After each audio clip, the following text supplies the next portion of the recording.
Les damos la bienvenida a su tiempo devocional Palabra y Café, el aroma de la palabra del Señor en nuestros corazones, fortaleciendo nuestra fe.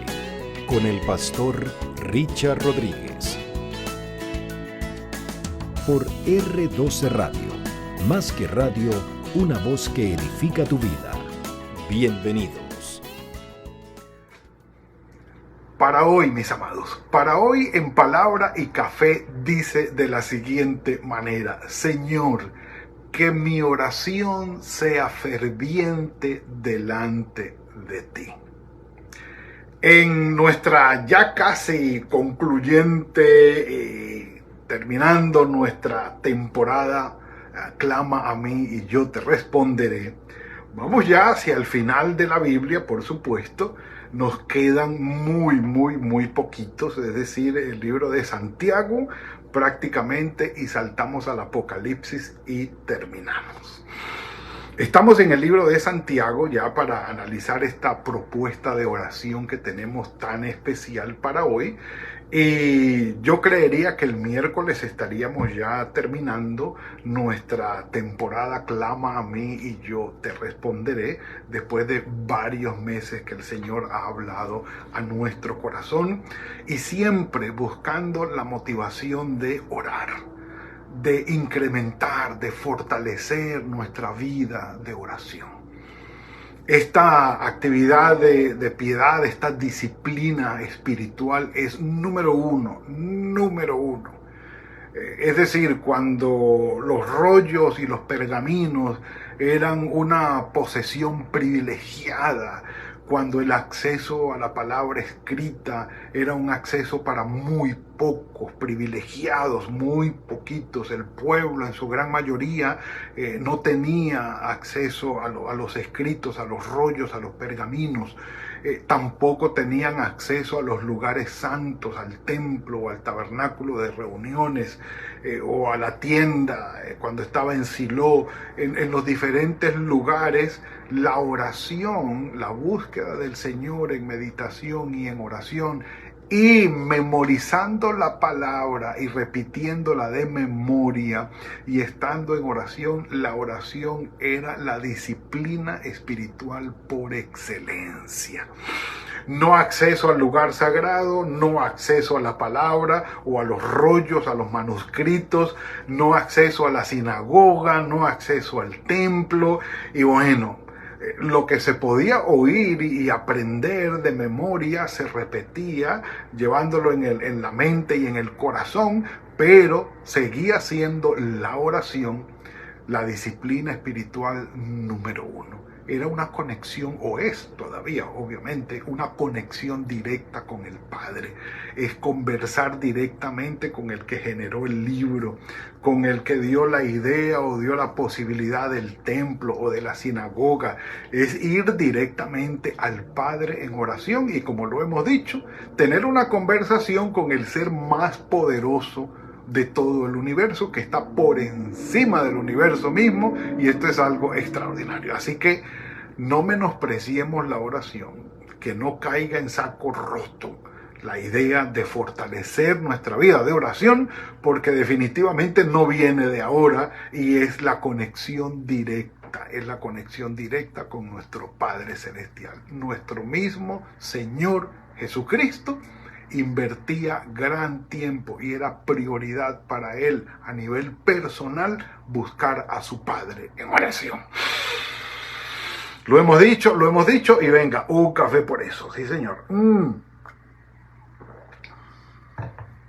Y si me preguntan, yo lo diría, sí, por encima de leer la Biblia. Podemos leer, podemos estudiar, podemos meditar, meternos allí en la palabra, pero la oración es esa conexión directa con el Padre, de corazón a corazón, de Él hacia nosotros, de nosotros hacia Él. Es algo extraordinario. Y entonces, Santiago, el hermano del Señor, que escribe su carta, hace una mención al final del capítulo 5, que es una conexión directa con el Antiguo Testamento. El capítulo 5 de Santiago, los versículos 17 y 18, nos llevan a una experiencia, a un ejemplo y a una enseñanza crucial.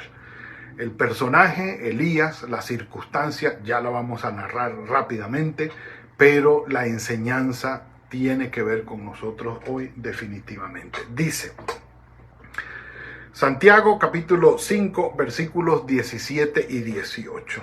Dice, Elías era un hombre sujeto a pasiones semejantes a las nuestras. El versículo 13, Santiago en el capítulo 5 dice que si hay alguno afligido entre nosotros, que haga oración. Porque la aflicción, lleva a la oración. Eso es un camino natural. ¿Está alguno alegre? Cante alabanza. Oh, sí. Yo he visto a mi cuñado Chuy Guevara contento hasta bailando. Él no solamente canta, sino que baila. Hasta videos tengo. ¿Cómo les parece? Cante alabanza. Y es normal, sí. Alegría, alabanza. Aflicción, oración. Y como la aflicción nunca falta en la vida, pues que nunca falte la oración. Y viene Santiago hablando de esto. Si alguno está enfermo, llame a los ancianos de la iglesia, que vengan, que oren por él, imponiéndole las manos, ungiéndolos con aceite, confiésense las ofensas unos a otros para que sean sanados. Y termina diciendo, la oración eficaz del justo puede mucho.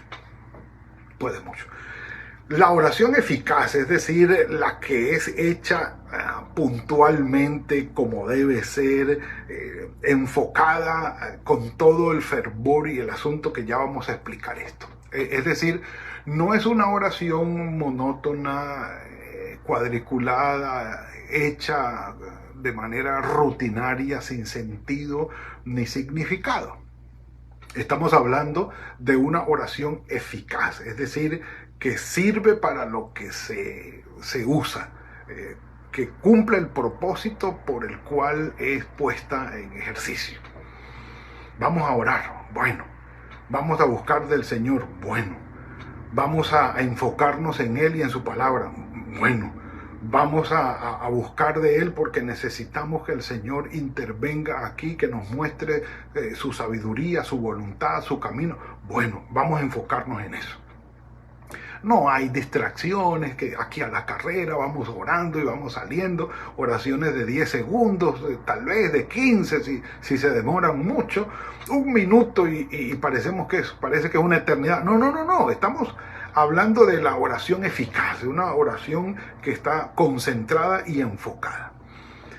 Para entonces pasar a decir el ejemplo de Elías. Elías significa el Señor es el Dios. Como diciendo que el Señor, nuestro Padre Celestial, es el Dios verdadero.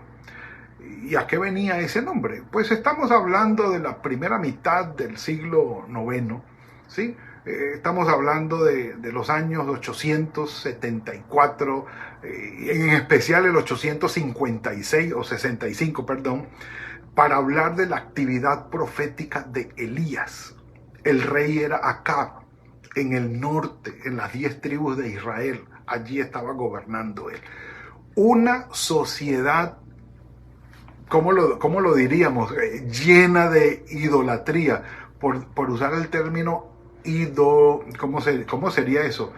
Idolitradizada, algo así, no sé. Llena de ídolos.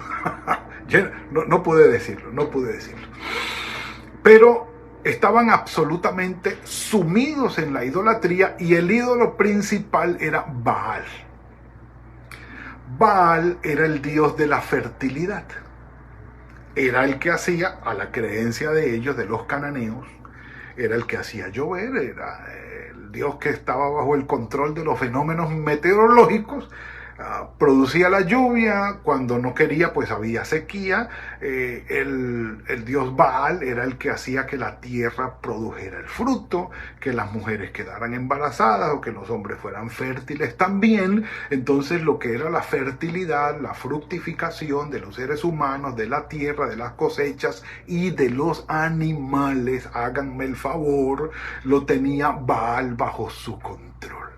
Esa era la fe idolátrica de aquella época. Entonces, siglo noveno, a principios del siglo noveno, 870 para acá, entendiendo que la división del reino fue en el 931 y Jeroboam I se encargó de llenar de idolatría toda la tierra del norte y por supuesto para adorar a Baal. Entonces, ¿quién era el Dios verdadero? ¿Baal o era el Señor Dios de Israel? Allí había un problema. Y Elías, pues el nombre de Elías decía, el Señor es el verdadero Dios. Y ustedes saben el lío que hubo con esto, que finalmente, y ahí era un problema, porque había muchos lugares altos de idolatría, idolátricos, dirigidos a Baal. Y el pueblo de Israel estaba confundido, obviamente, en medio de la idolatría. Alguien que no pudiera quedar embarazado, que decía, no, pues, ¿le oramos a Dios o le oramos a Baal? Voy a sembrar una hectárea de tomates y la tierra necesito que sea fructífera y ¿a quién le oro? ¿Le oro a Dios o a Baal? Tengo unos animales y necesito que mi rebaño crezca y están teniendo problemas en la reproducción. ¿A quién le oro? ¿A Dios o a Baal? Y muchos iban a decir, no, Baal es el Dios de la fertilidad, tú sabes, y es el que funciona y qué tal y qué tal. Y la gente, por la necesidad de la provisión, porque estamos hablando de provisión, de sustento, se iba con el que más decían pues que funcionaba. Y cuando ustedes saben que a las personas le hablan de fertilidad, de fructificación, de dinero y de que las cosechas vayan bien, pues se van a ir con el mejor postor. Y mucha gente de Israel, buscando la provisión, se fue detrás de Baal, porque Baal era el dios de la fertilidad. Un café por eso. Lamentable, pero así fue. Porque como dicen ahora, por la plata baila el mono, o por la plata baila el mico. Entonces la gente, para donde le pinten que hay dinero, hay provisión, hay fertilidad y las cosas fructifican y funcionan y hay prosperidad, por ahí se van. Ah, que es un ídolo, no me importa, él hace producir la tierra y yo lo que necesito es comer. Entonces estaban confundidos y toda esta pugna llegó al Monte Carmelo con el gran desafío. El Monte Carmelo está al norte, hacia la costa del mar Mediterráneo, prácticamente el frente del mar de Galilea. Está el mar de Galilea y hacia la parte occidental, hacia la costa del mar Mediterráneo, allí se eleva el Monte Carmelo y allí citó Elías a los profetas de Baal y pidan, si Dios es el Dios de ustedes, que descienda fuego y Obviamente conocemos la historia, cómo terminó, y después de este evento estaban en medio de una sequía de más de 3 años. Una sequía de más de 3 años. El hambre y la miseria cabalgaba por Israel. No había llovido. Y Elías desafía a los profetas de Baal. Baal es el Dios. Bueno, vamos a probarlo. Aquí está, que descienda fuego del cielo. No funcionó. Es decir, Elías demostró que el verdadero Dios era el Dios de Israel. El que estaba en control de los fenómenos meteorológicos era el Dios de Israel. El que hacía llover era el Dios de Israel, sobre justos e injustos. El que hacía que produjera la tierra, que fueran fértiles los animales y la vida del hombre, era el Dios de Israel. Baal era un ídolo inservible. No era nada. Demostrando eso, Dice el texto bíblico que Elías fue y se arrodilló y se postró y puso su cabeza entre las piernas para orar por el Señor. Si ustedes quieren leer ese texto, está en el primer libro de Reyes, capítulo 18. En el primer libro de Reyes, capítulo 18, del versículo 41 en adelante. Esto a lo que se refiere Santiago, aquí en el capítulo 5. Cuando dice que Elías oró fervientemente, está en el capítulo 18 del primer libro de Reyes. Era un hombre semejante a nosotros, con pasiones, debilidades iguales que las nuestras, ¿sí? Diciendo, tú y yo también tenemos acceso.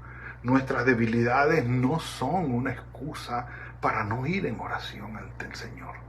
Los pecados que cometemos, los errores que cometemos, no son una excusa para que nosotros no vayamos al Señor en oración. No, es que no me estoy portando bien. Precisamente, el hecho de que no nos estemos portando bien es una motivación para ir a buscar al Señor en oración. Perdóname, ten misericordia de mí, ayúdame, transfórmame, guíame con tu Espíritu Santo. O sea, es una motivación para hacerlo, no una excusa para no hacerlo. Y lo que dice el escritor sagrado aquí, Elías era un hombre sujeto a pasiones también. Era un hombre de carne y hueso como nosotros, de malos pensamientos, de tentaciones, de malos comportamientos, de errores también. Pero dice, la gran diferencia es que oró fervientemente. Sabemos cuál es la oración o la definición de la oración, pero el término ferviente, busquémoslo en una definición moderna de hoy, según la Real Academia. Fervor, óiganme, celo ardiente hacia las cosas de piedad y de fe. Celo ardiente hacia las cosas de la piedad y de la fe. Entusiasmo o ardor con que se hace algo. Entusiasmo o ardor con que se hace algo. Calor muy intenso, es decir,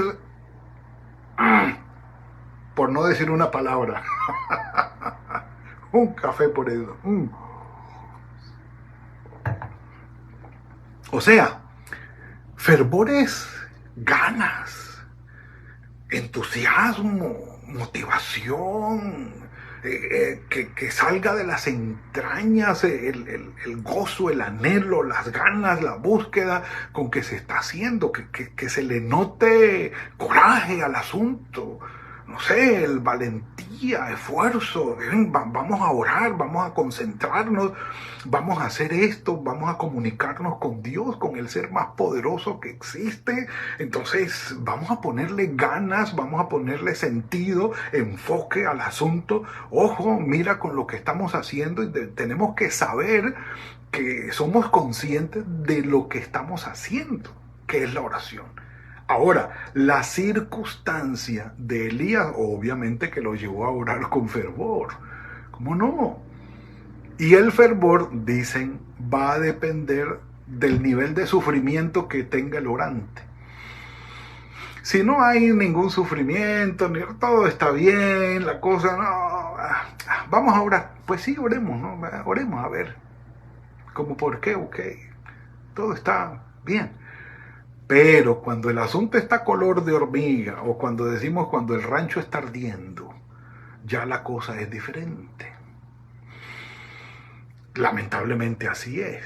Y bueno que así sea, que en los momentos de adversidad, de necesidad, busquemos al Señor de manera entrañable en la oración. El fervor es eso, celo ardiente hacia las cosas de piedad y de fe. Ganas, coraje, ese fervor que sale de las entrañas y que busca a Dios de verdad. Que vamos a orar, ¿cuánto vamos a orar? No sabemos. Media hora, 1 hora, 3 horas, 4 horas. Vamos a estar allí orando con fervor, pues necesitamos al Señor, necesitamos de su respuesta. Y nada menos que la circunstancia era demostrar que en realidad el verdadero Dios era Dios. Y después de una sequía de más de 3 años, decirle, Señor, es tiempo que llueva. Y estamos invocando tu nombre para que llueva en este momento. Y por supuesto dice allí, oró fervientemente para que no lloviera, y no llovió sobre la tierra durante 3 años, y después oró de nuevo y el cielo dio la lluvia y la tierra produjo su fruto. Dios demostró que el verdadero Dios era Él y no otro. Mis amados, oración y fervor. Fervor y oración. No pueden nuestras oraciones tener otra característica.